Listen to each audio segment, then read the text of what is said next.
The Tale of Mr. Jeremy Fisher.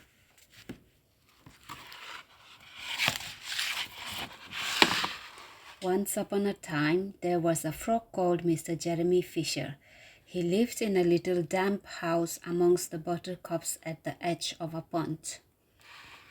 The water was all sleepy sloppy in the larder and in the black passage, but Mr. Jeremy liked getting his feet wet. Nobody ever scolded him, and he never got a cold.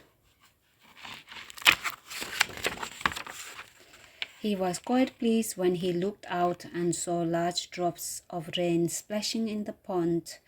"I'll get some worms and go fishing and catch a dish of minnows for my dinner," said Mr. Jeremy Fisher.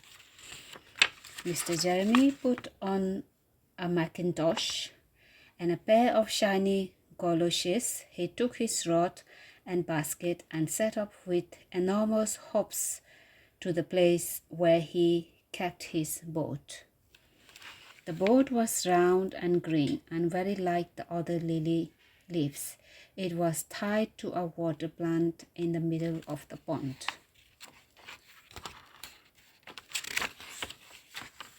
Mr. Jeremy took a reed pole and pushed the boat out into open water. "I know a good place for minnows," said Mr. Jeremy Fisher. Then he settled himself cross-legged and arranged his fishing tackle. He had the dearest little red float.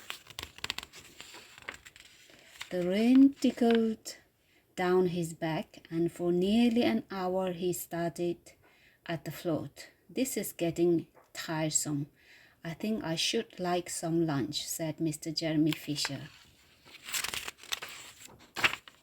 A great big water beetle came up underneath the lily leaf and tweaked the toe of one of his goloshes.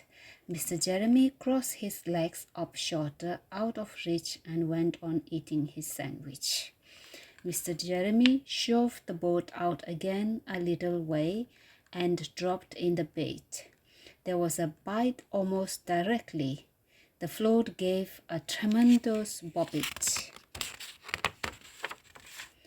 But what a horrible surprise! Instead of a smooth, fat minnow, Mr. Jeremy landed a little jack-sharp, the stick-gill back covered with spines.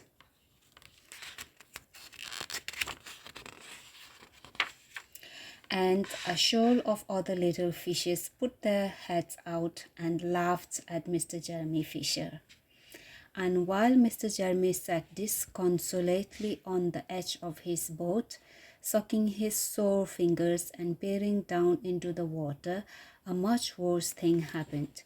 A really frightful thing it would have been if Mr. Jeremy had not been wearing a mackintosh.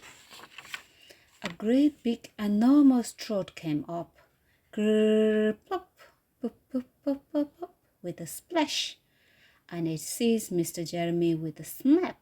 "Ow, ow, ow," and then it turned and dived down to the bottom of the pond. But the trout was so displeased with the taste of the mackintosh that in less than half a minute it spat him out again, and the only thing it swallowed was Mr. Jeremy's goloshes. Mr. Jeremy bounced up to the surface of the water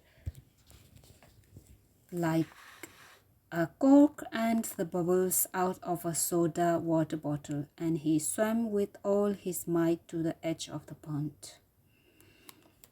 "What a mercy that was not a pike," said Mr. Jeremy Fisher.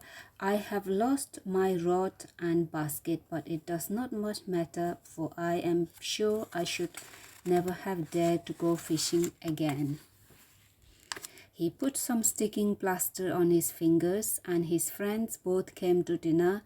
He could not offer them fish, but he had something else in his larder.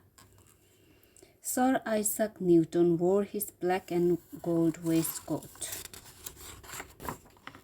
and Mr. Alderman Ptolemy Tortoise brought a salad with him in a string bag.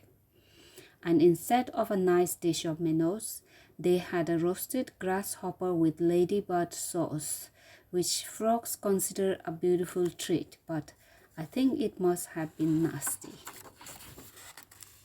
The end. Please subscribe. Thank you.